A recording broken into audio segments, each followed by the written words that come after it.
회원 여러분 안녕하십니까? 어떻게 설 명절 즐겁게 보내셨습니까?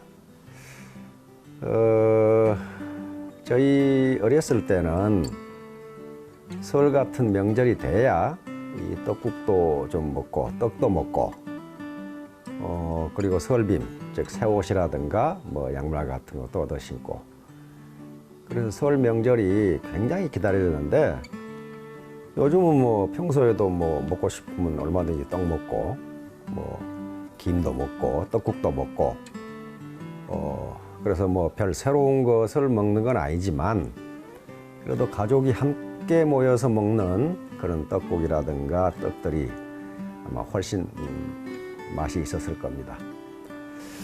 오늘 제가 말씀드리려고 하는 것은 리더십은 소통이다 라는 제목으로 말씀드리려고 합니다.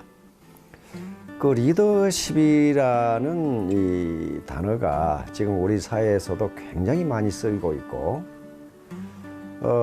특히 지금 어떤 사회적 혼란으로 그 리더십의 중요성이 점점 부각이 되고 있습니다.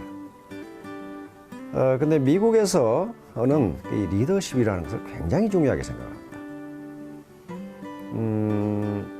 일반 대학에서 특히 아이비리그 대학에서 학생들을 뽑을 때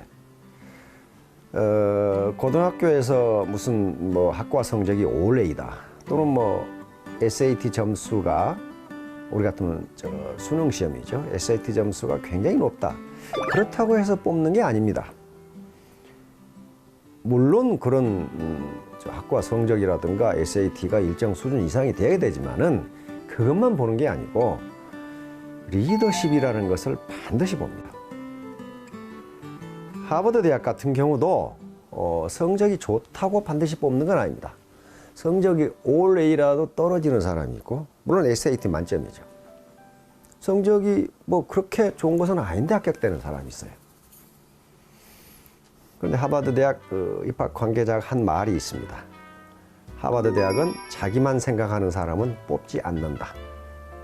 미국과 세계를 위해서 일할 사람을 뽑는다. 그래서 지금 그런 정신에 의해서 미국의 인류 대학들이 움직이기 때문에 아마 미국이 세계를 리드해 가지 않나 그런 생각을 하게 됩니다. 마찬가지로 우리 사회에서도 지금 리더십의 중요성이 굉장히 부각되고 있습니다. 근데 리더십의 가장 중요한 기능은요, 의사결정입니다. 디시전 메이킹이에요. 근데 지금 컴퓨터 발전 그리고 이 방대한 의사결정 수리 모델, 수학 모델이 만들어짐에 따라서 아주 정교한 의사결정이 가능하게 되어 있습니다.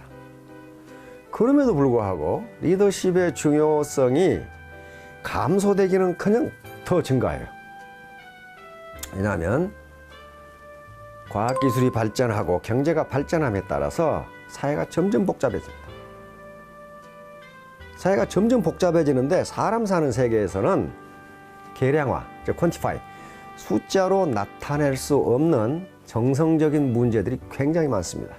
즉 퀄리타티브 프로그램, 정성적인 문제들이 굉장히 많기 때문에 그런 것들은 수학 모델로 나타낼 수가 없어요.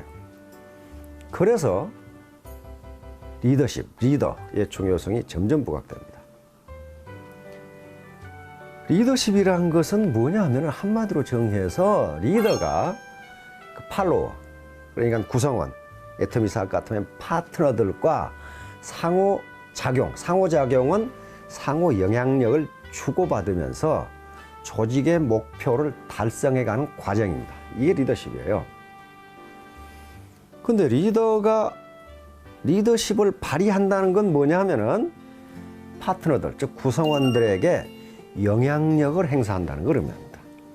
영향력을 행사하지 못하면 리더의 위치에 있더라도 그는 리더가 아니에요. 인플루언스. 그러면 영향력을 행사한다는 게 뭐냐 하면은 구성원들, 그러니까 파트너들의 생각이라든가 가치관, 목표, 태도, 의도 이런 것들에 영향을 미쳐서 리더가 원하는 방향으로 바꾸는 것, 이게 영향력이에요. 그 리더십, 그 영향력을 발휘하는 데 있어서의 핵심이 소통입니다. 리더십을 발휘하게 되는 덕목들이 뭐가 있느냐? 이거 굉장히 많아요. 학자마다 수십 가지씩 얘기합니다. 예를 들면 지식이다, 힘이다, 또는 도덕성이다, 정직성이다, 성실성이다, 끈기다. 이렇게 얘기하는데 그건 너무 많아서 다 분석할 수가 없어요. 그래서 가장 중요한 것이 소통입니다. 즉 부하들하고의 커뮤니케이션이 이루어지지 않으면 영향력을 행사할 수가 없어요. 왜? 수용을 억셉트를 하지 않았기 때문에. 근데 소통에 대해서 세계적인 명언은 우리 허준 선생이 쓴 동의보감에가 있습니다. 이 동의보감을 보니까요, 잡병편에가 이런 말이 있어요. 통 즉 불통, 불통 즉 통, 통통. 앞에 통은 통할 통자고, 통 즉 통하면 곧 그 말이죠. 곧즉자니까. 불통, 뒤에 통자는 아플 통자예요. 통하면 아프지 않고, 불통 즉 통. 통하지 않으면 아프다. 이것은 어떤 유기체든지 피가 잘 통해야 되고, 혈액, 기가 잘 통해야 되고, 림프액이 잘 통해야 돼요. 먹는 게 영양분으로 잘 통해야 되고, 그 다음에 잘 배설돼야 되고, 전부 통하는 겁니다. 이렇게 통하면 아프지 않다. 그런데 불통 즉 통, 통하지 않으면 아프다. 조직도 반드시 그럽니다. 조직도 정보가 잘 통하고, 지식이 잘 유통되고, 마음이 서로 유통이 되면 아프지 않아요. 조직도 불통이 되면 반드시 아픕니다. 그건 국가도 마찬가지죠. 불통이면 반드시 문제가 일어나. 그래서 이 소통이라는 것이 조직을 건강하게 하는 키포인트입니다. 그러면 소통이 되면 왜 소통을 하자고 그러냐 한 말이에요. 제가 원데이에서 늘 강의한 바와 같이 불통은요, 개별지성으로 조직이 움직이는 겁니다.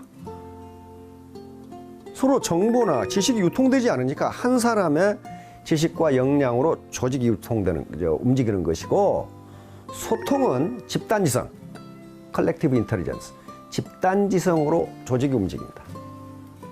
그런데 학자들의 연구에 의하면 어떤 개별지성도 집단지성을 능가할 수가 없습니다. 그것이 유명한 속담, 못난 갑파치 셋이 제갈량을 이긴다는 겁니다. 실제로 제갈량은 그렇게 명령을 내렸어요. 총나라 승상이면서 최고 권력자인데 내가 하는 결정이, 내가 하는 말이 반드시 맞다고 할 수 없다. 그래서 공문이 내려가면 여기에 대해서 이의를 제기하라고 그랬어요. 제갈량 같은 그 신출 귀모라는 인재가, 근데 실제로 말단 공무원이 이의를 제기했어. 이건 이래서 틀리고 저건 저래서 틀리고. 다른 공무원들은, 다른 관료들은 제 자식 죽었다 생각했죠. 근데 제갈량은 그 말단 관료를 불러들여서 크게 상을 주고 이 공무원처럼 하라고.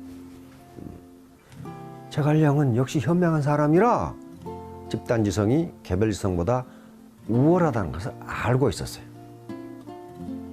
무슨 상급자가 이 부하들 방마다 돌아다니면서 이야기하는 거, 그거 소통 아니에요.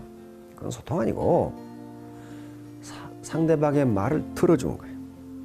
일반적으로 경영학자들 그리고 유명한 CEO들이 한 말이 무슨 말이냐 하면은 3분의 2를 듣고 3분의 1을 말한다, 이렇게 이야기합니다. 그런 회사는 반드시 잘 돼요. 반드시 잘 돼요. 잭 웰치 같은 사람들 잘 돼요. 그런데 자기가 일방적으로 얘기하는 건 소통이 아니에요. 그건 명령이나 지시지. 그래서 반드시 소통은 투웨이 아주 최소한 투웨이 커뮤니케이션이 가능할 때 그게 소통이에요. 바람직한 것은 다중 커뮤니케이션이에요. 말티레터럴 커뮤니케이션이 돼야 돼요. 많은 사람과 의견을 나누고, 그리고 부하들 간에도 서로 다중 커뮤니케이션이 될 때 진짜로 커뮤니케이션이 됩니다. IMF 사태 이후에 많은 기업들이 워크아웃에 들어갔어요. 기업 회생 작업이라고 그러죠. 워크아웃에 들어가가지고 이제 주거래은행에서 기존의 CEO를 새로운 CEO로 바꿨습니다. 근데 그 중에 많은 기업들이 망하기 일보 직전에 CEO를 바꿨는데 그게 초일류 기업으로 바뀌었어요. 망하던 기업이 초일류교로 바뀌었다. 근데 그것이 기업이 회생하는 과정을 보면은요, 새로운 CEO들이 망해가는 기업을 살리는 과정의 첫 번째가 뭐냐면 소통이었어요. 기업은 그 특성상 같은 해에 입사한 사람끼리 치열한 승진 경쟁을 벌입니다. 모든 조직은 피라미드 구조니까. 그러면 자기가 승진해서 우위를 정하기 위해서는 자기만이 알고 있는 노하우가 있어야 돼요. 정보가 있어야 되고 지식이 있어야 돼요. 그러니까 기업의 구성원 각각이, 모든 사원들이 자기 정보와 자기 지식을 누구에게 공개를 하지 않는 거예요. 내가 가지고 있어야 내가 우위를 점하고 승진을 하니까. 새로운 CEO들은 그걸 알았어요.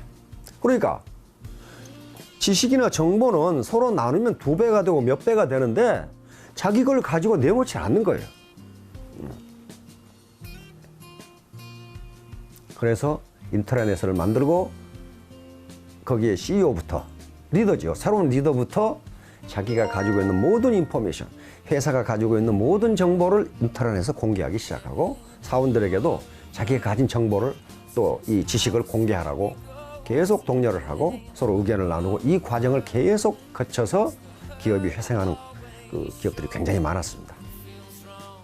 이 모두의 리더십은 소통이다, 이렇게 말씀드렸는데요.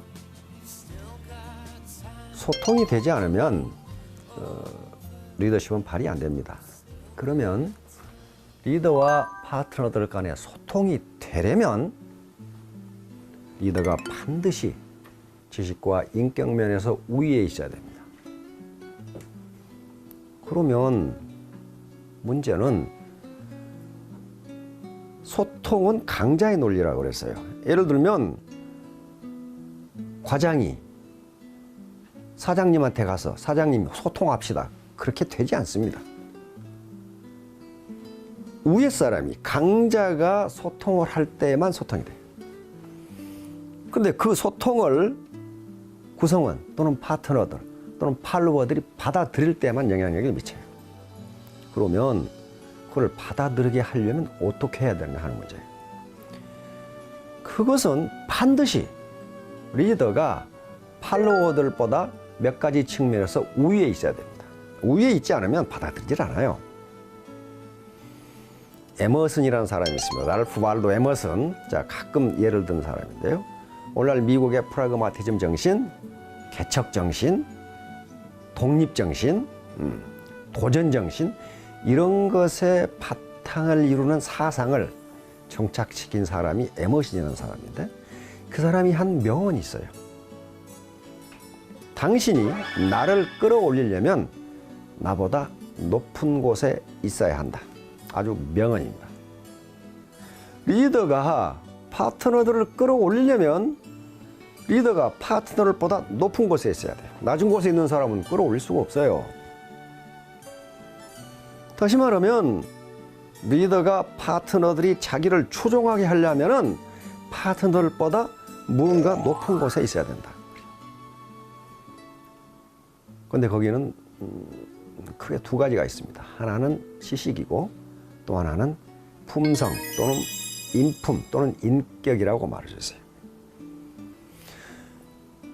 아는 것도 없고 인격적으로 존경할 만한 사람도 아닌데 단지 우연히 지위가 높다는 이유로 그 사람을 따라갈 사람은 없어요. 근데 여기서 지식이 많아야 된다, 그 말은 좋은 학교를 나와야 된다든가 무슨 엄청난 어떤 이 사실을 알고 있어야 된다든가 그런 게 아니고 애터미 사업에 대한 지식이에요. 서울대학을 나온 사람, 하버드 대학을 나온 사람도 애터미 사업에 대해서는 아무것도 몰라요. 그러면 제도권 학력에 관계없이 파트너들을 끌고 가려면은 애터미 사업에 대해서는 더 많이 알아야 돼요. 그럼 2번째는 인격인데요. 또는 품성, 캐릭터입니다. 캐릭터. 처음에는 이 knowledge and wisdom 이고, 또 하나는 캐릭터예요. 인격적으로 전혀 존경할 만한 사람이 아닌데 그 사람이 어떻게 영향력을 행사하냔 말이에요. 그 수단은 다른 게 없어요. 머리 공부, 마음 공부, 몸 공부, 이 세 가지 공부입니다. 2017년 닭의 정유년에 이 세 가지 공부를 통해서 훌륭한 리더가 되시기 바랍니다. 그래서 반드시 소기의 목표를 달성하시기 바랍니다. 감사합니다.